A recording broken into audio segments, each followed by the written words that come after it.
Another day, another basketball stories na naman ang pagkikwentuhan natin. At ngayon nga ay ang pag-uusapan natin ang balitang pag-trade ng Los Angeles Lakers kay Austin Reeves at ang balitang pagkuha ng Chicago Bulls kay Jonathan Kuminga.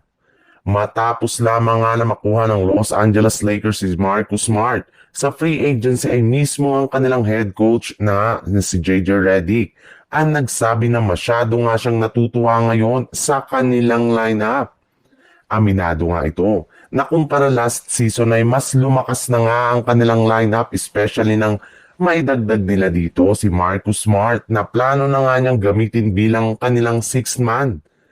Alam nga po nila na maliban sa napakahigpit nitong depensa ay kaya rin naman nga ni Smart na gumawa ng puntos gamit ang kanyang mid-range, 3-point shooting at higit sa lahat kaya nga nito na sumalaksak sa ilalim ng basket.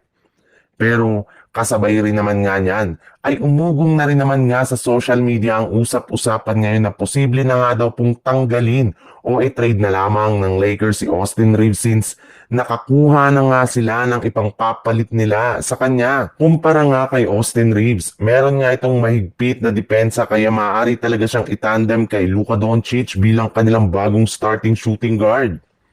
Sa ibang balita naman, hirap pa rin nga ang front office ng Golden State Warriors na makagawa ng move ngayong off-season since hanggang ngayon nga ay wala pa rin naman silang nakukuhang bagong player sa free agency at nahahanap na kupuna na mag-a-agree sa kanilang trade proposal patungkol kay Jonathan Kuminga. Ngunit base nga sa pinakahuling inilabas na balita ng isang NBA insider, ikinumpirma na nga mismo ng kupuna ng Milwaukee Bucks na willing silang kunin si Jonathan Kuminga sa pamamagitan ng isang sign and trade deal sa mga susunod na araw. Balak nga daw po ng Bucks na i-offer dito ang kanilang player na si Kyle Kuzma na hindi rin naman nga nagkaroon ng magandang performance pagdating ng playoffs. Kaya mukhang pagkakataon na nga ito ng Golden State Warriors na makagawa naman sila ng trade o move ngayong off-season. Hawak rin naman nga nila ang huling desisyon kung itutuloy nila ang ganitong klaseng trade na posibleng makapagpalakas pang lalo ng kanilang lineup next season.